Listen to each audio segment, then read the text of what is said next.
past 100. You don't want to be the lens flare to be too bright. If for not for standard photos, don't go past 100. But if you make it something extravagant, you can. But something extravagant, don't go over 200%. So let's say about 85 should do, and these are different types. You just play around with it in order to get your perfect design. So press OK, and now you see this little icon down the bottom here. So let's go to lighting effects as well. Lighting effects also do the same thing, but it also is very, let's say, computer intensive. So you, like again, let me emphasize that good computers, please. If you want to do this type of effect, even my computer can't fully handle it.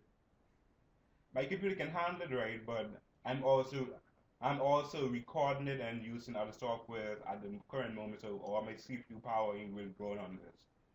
So you get the basic gist of it. So that's lighting effects. You can change all of this. I'll show you better in a different tutorial if I see any good uses for it. At the current moment, I don't see none. Let's see. So that's all of rendering. Rendering is a nice tool to use.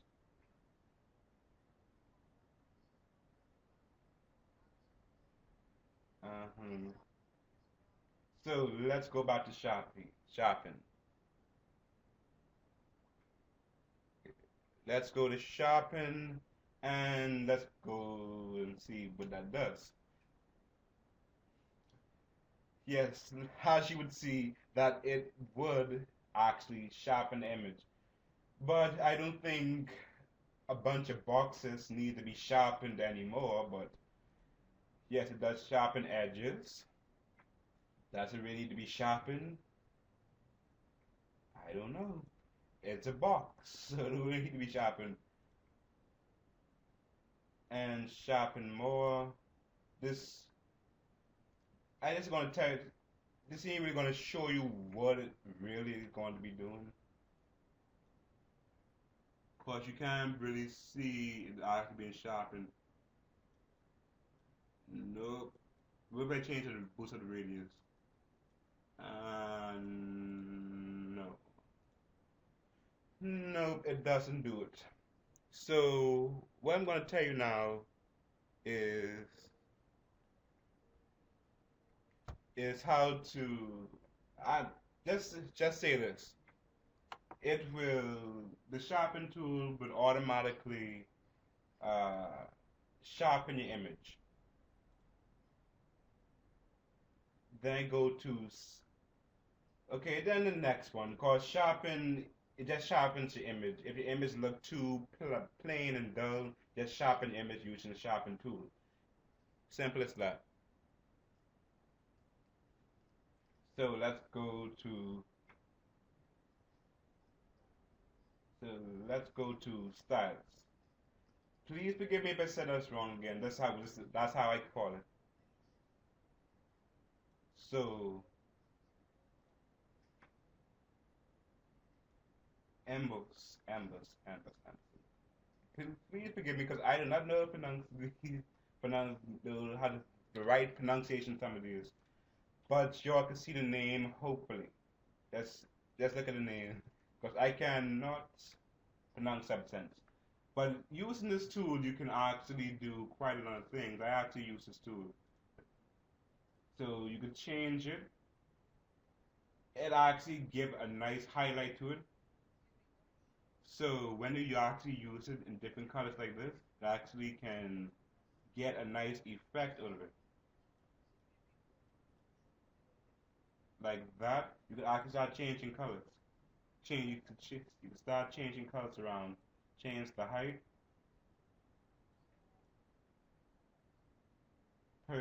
And you can actually start putting things inside of these.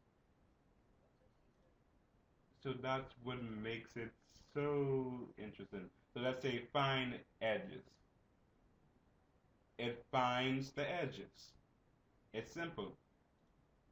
But it also takes a lot of CPU power as well. My CPU was able to handle that one, but make sure that you have a nice CPU. That's why I'm gonna keep explaining this to you.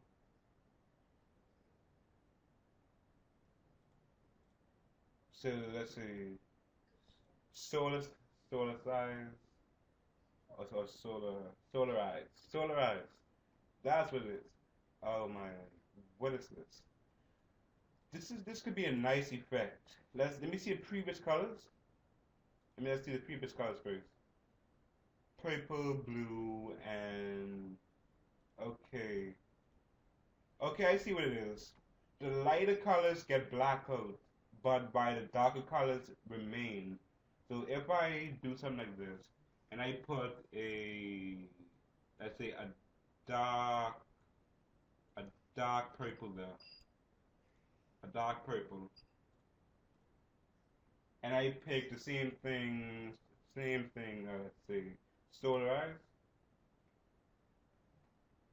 Huh, no, later on, let me unselect all of this and then select solarize. And see, the darker colors will stay while the lighter colors will vanish in the blackness. If blackness is actually a word, leave in the comments if blackness is a word, or I'm just going to look it up a little later. Okay? So, and don't worry about these other things that ain't highlighted, like distort and pixelate. You can't show it because we don't have a pure image to deal with it. So that's why I did this. We are finished with this already. We're finished with this. We are basically finished, but interesting. So we're basically finished with this, but I'm going to show you something else. This is why I got my Prime Minister in the background. This is my Prime Minister, the Prime Minister of Bahamas, so to say. And I'm going to edit his photo.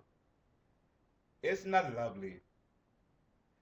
And I actually get to show you, before I go move on, I actually get to show you, actually didn't move from the layer, actually show you all how Magic Eraser works. This is a pretty nice, yes, it is a pretty nice photo. Yeah, so if you click on the background, it will actually start to remove him without you doing anything. And now he is cut out in the background if you have a pretty nice photo. But that's not what I want to show y'all. That is some, I had a nice picture there, so I might as well just show you at one time. So let me go back to filters, and you notice now that in filters, you get smart blur. With smart blur, you get to do something like this. High quality. It almost makes the person look like a cartoon, basically. It basically made the person look like a cartoon.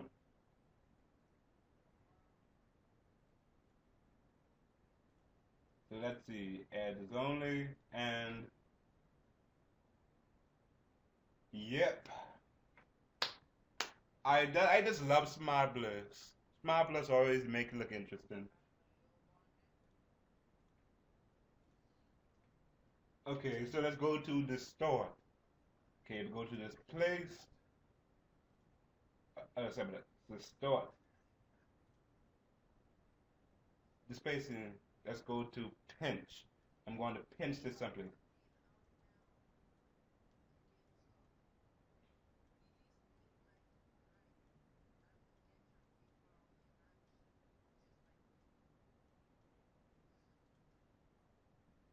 Oh wow. If you want to make an elf, this is a good way to make an elf. Oh, sorry, Prime Minister. Sorry about that. Let's go. And all these are basically the same thing over and over again.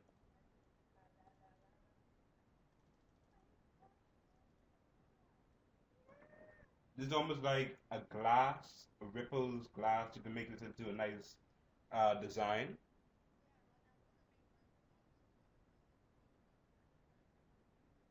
So, uh, so I'm going to go to the start again and press share. Share. Oh, oh. This is an interesting design you can use. It actually ripples and bends your image to one side. It ripples and bends your image to one side, and thus